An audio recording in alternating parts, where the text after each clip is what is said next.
So I put together a thumbnail type thing for Straight Out Edenoi, or for this almost instant review or reaction to Saban's Masked Rider 4. And I gotta say, it's almost instant because I took a couple minutes and I thought about, what are the key kind of things that I can break it down. What's a good thing, what's a bad thing, what's something interesting, which is something I've been doing in a lot of my stuff with ongoing Dawn Brothers and other things. But I'm gonna do it all in this one, in one shot, talking about Masked Rider episode 4. And I think this might be the new format. So if you like it, let me know. If you don't, let me know too, so I can adapt and overcome. But anyway, I was thinking about it, and I thought there's like 3 kind of main sections maybe to this. There's like the Ferbus Home Alone thing, which is funny in concept, and some of the execution, some of it was a little ridiculous. Well, it was made more funny. Well, I'll get into it. But there was the Ferbus Home Alone stuff. There was the almost like the realpolitik, like why don't they just blast the Stewart household from the sky? I can't remember, they call it like the spider ship or something kind of goofy dragon ship that he's on.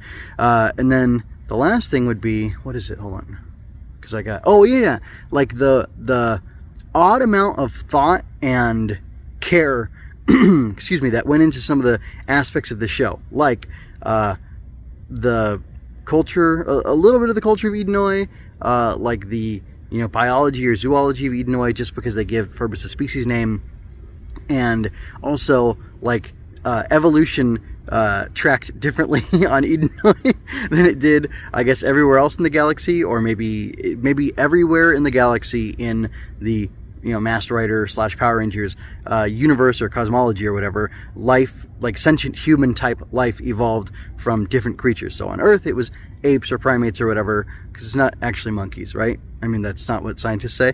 They might say it's a starfish though, but anyway, it's a joke. But I guess on Edenoi it's some form of insect. And then even Dex tells, I can't remember the sister's name. I know the little boy's Albie, the brother. Is she Casey or something like that? Anyway, it's not like he says her name every episode or anything like that. But what was I saying? Oh, yeah, he says to her, I'm getting insectopathic, signals that Ferbus must be in trouble. So, I mean, if they're evolved from insects, and that's where some of their psychic abilities come from, that would make sense. I think in Shin Kamen Rider, the guy who's the bad guy, the villain of the piece, he says that grasshoppers communicate telepathically, and that's why he wants to, kind of like the lizard from Spider-Man, the cartoon anyway, be like the first of the like new wave of humans, the new type humans who are grasshopper people who can communicate on this telepathic level and who are super cool and will take over the world or whatever. Like I kind of appreciate the nod to the potential nod to Shin Kamen Rider, and just like the thought that went into, like I said, like the zoology and like the background and like hard science fiction type stuff that has gone into this show. So those are my broad strokes. I'm going to go back into it now. So first of all, the Ferbus Home Alone thing, I can't believe they did that. Like, it's funny to me that, well, let me reverse it. So first of all, Count Dregon knows where Dex lives, right? And they had a commandroid or something like that checking out the home, the Stewart home, and I guess eavesdropping. He could hear through the window. The insulation was not very good in the 90s, so it makes sense.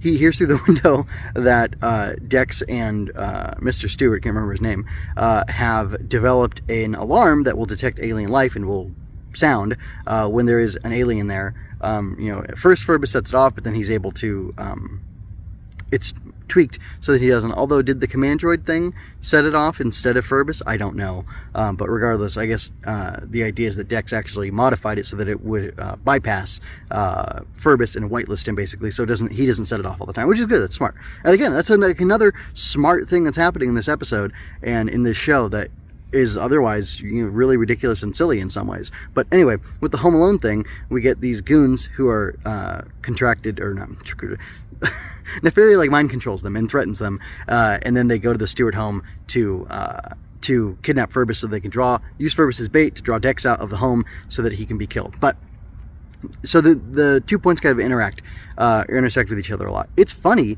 that, like, they give the justification for them not just blasting the Stewart home out of the sky, because I guess Dex will survive somehow. I guess the Mass Rider powers are that powerful. Dex will survive, he'll go to ground, he'll run again, they won't be able to find him, and then because of that, it'll delay Dregon's plans of getting the Mass Rider power and using them to conquer the universe or more planets or whatever he's going to do with them, right? All those who seek or who have more power seek to protect their power and gain more power, right? That's what Palpatine taught us. Anyway, so I need to hurry up. I'm running out of time.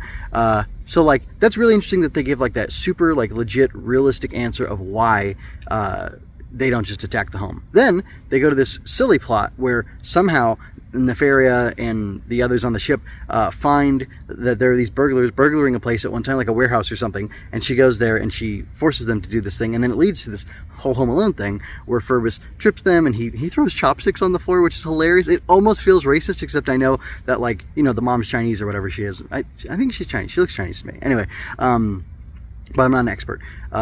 And statistically, it's difficult for people to tell what other people's races, to distinguish them apart from each other, so I'm okay. I'm not racist. Anyway, but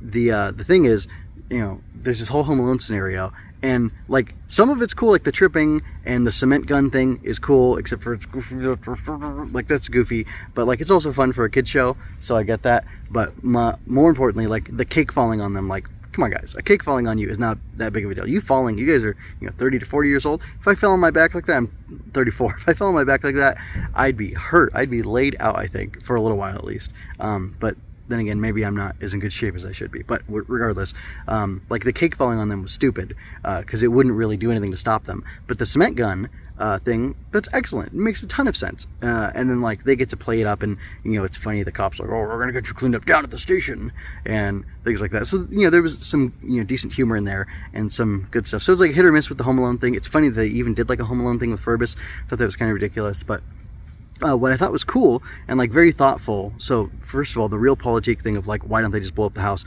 That's thoughtful. So which is weird, because why even get yourself in that situation?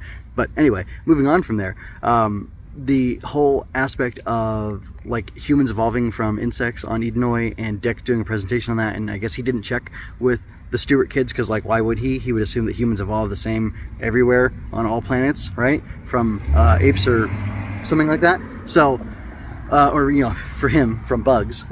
So that's kind of interesting, and like, they call out what Ferbus' species is. He's a Monotomonax, I believe is the way that she said it, Nefaria.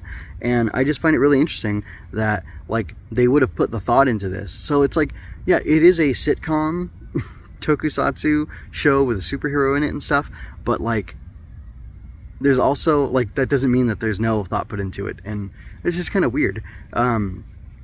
Like I could see in a more serious show like Power Rangers why they would discuss the species stuff. Like, did they talk about what species Alf was in the show Alf, and like how different life was for him? Like, is Ferbus kind of like the Alf? I don't know. I'm not familiar enough with the show. I remember watching it as a kid, but it was a long time ago. Very vague memories, so I don't really remember. But it's just kind of odd. I don't really get what they're going for, but I appreciate the effort that's being put in some places. So like, yeah, this is not an amazing, great show, but I had fun and it was entertaining again. So I'm gonna, you know, rank it, you know, decently. And I'll just say, I'm not gonna give it numbers or anything, go hard on it. It was decent, it was fun, it was entertaining. I liked most of it. I really liked stuff like Dex calling Magna and Battle Chopper. I gotta get used to that name, man. And he says, you know, Battle Chopper, rev up, Magna, rev up. Super cool. I love that stuff. It's so, I don't know if it reminds me of, you know, Battle Chopper or what, but you know, from Black. I don't know if it's that, like there's a little bit of a hit of nostalgia for me there, or I just think it's cool the way he's calling them and he's saying rev up and stuff like that. And even like his tagline of like, it'll take more than that to defeat the Masked Rider. Like, I like a lot of the elements in this. It's just, you know, I wish it was done a little bit differently, but it's, you know, for what it is, I'm definitely enjoying it. So anyway, check out all the rest of my stuff at mgwinners.com. Check out my other, I'm talking about Futo PI, that should be all done by the time you're seeing this. All 12 episodes that I've analyzed, which is the Kamen Rider double anime, which is, or manga, anime adaptation from a manga that's a sequel to the show, as well as you know, maybe there's more ongoing Rider Tears stuff where I'm talking about actual Kamen Rider. So anyway, check out all my stuff. I've got the Avatar Sentai Don Brothers stuff going on with Super Sentai Sanctuary, and I guess that's it. So this is MJ signing out. I leave you with peace and blessings.